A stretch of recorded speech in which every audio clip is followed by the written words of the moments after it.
Olá, pessoal! Estamos aqui hoje mais uma vez para refletirmos juntos a nossa liturgia do dia, tá certo? E nessa quarta-feira, a liturgia fala pra gente que o Senhor é fiel em suas promessas e permanece sempre ao lado da pessoa humana, em suas dificuldades e em seus temores. Então, que nós possamos celebrar a liturgia com devoção. Então, a primeira leitura está em Hebreus, capítulo 2, versículo 14 a 18.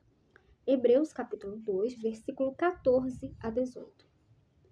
Visto que os filhos têm em comum a carne e o sangue, também Jesus participou da mesma condição para assim destruir com a sua morte aquele que tinha o poder da morte, isto é, o diabo, e libertar os que, por medo da morte, estavam a vida toda sujeitos à escravidão. Pois, afinal, não veio ocupar-se com os anjos, mas com a descendência de Abraão. Por isso, devia fazer-se em tudo semelhante aos irmãos, para se tornar um sumo sacerdote misericordioso e digno de confiança das coisas referentes a Deus, a fim de expiar os pecados do povo. Pois, tendo ele próprio sofrido ao ser tentado, é capaz de socorrer os que agora sofrem a tentação. Então, a primeira leitura da carta aos Hebreus fala para a gente o seguinte: devia fazer-se em tudo semelhante aos irmãos para se tornar um sumo sacerdote misericordioso. Então, Deus deu seu Filho para salvar a humanidade. Jesus deu a sua vida por nós e ressuscitou ao terceiro dia. Ele veio para nos libertar. Então, que nós possamos dar testemunho disso a todos e dar testemunho do seu reino. E agora, falando do Evangelho, hoje ele está em Marcos, capítulo 1, versículo 29 a 39. Marcos, capítulo 1, versículo 29 a 39. Naquele tempo, Jesus saiu da sinagoga e foi com Tiago e João para a casa de Simão e André. A sogra de Simão estava de cama, com febre, e eles logo contaram a Jesus. E ele se aproximou, segurou sua mão e ajudou-a a levantar-se.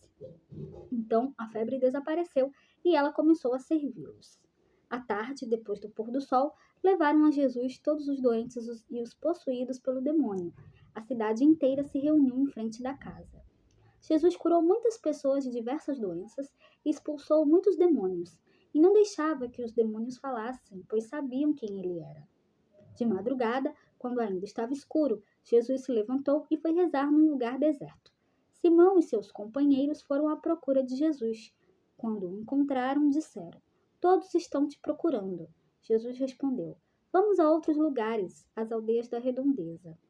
Devo pregar também ali, pois foi para isso que eu vim." E andava por toda a Galileia, pregando em suas sinagogas e expulsando os demônios.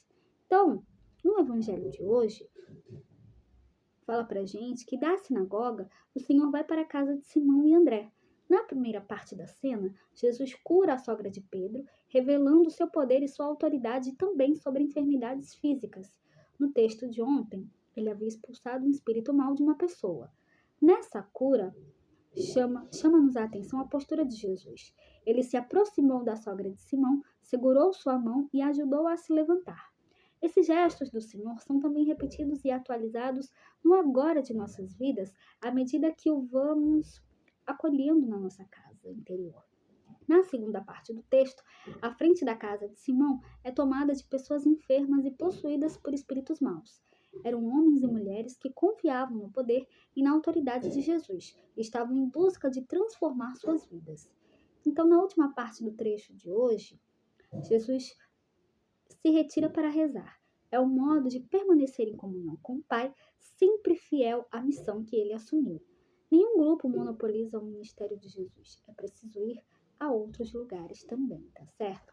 Então, era isso que eu tinha para falar para vocês hoje. Muito obrigada a todos por curtirem, por comentarem. Aqueles que só assistem mesmo também agradeço. Espero que vocês tenham gostado dessa reflexão de hoje. Espero encontrá-los todos aqui amanhã, quinta-feira, se Deus quiser, para continuarmos refletindo cada vez mais as leituras da Sagrada Escritura. Então, muito obrigada a todos e até a próxima, se Deus quiser.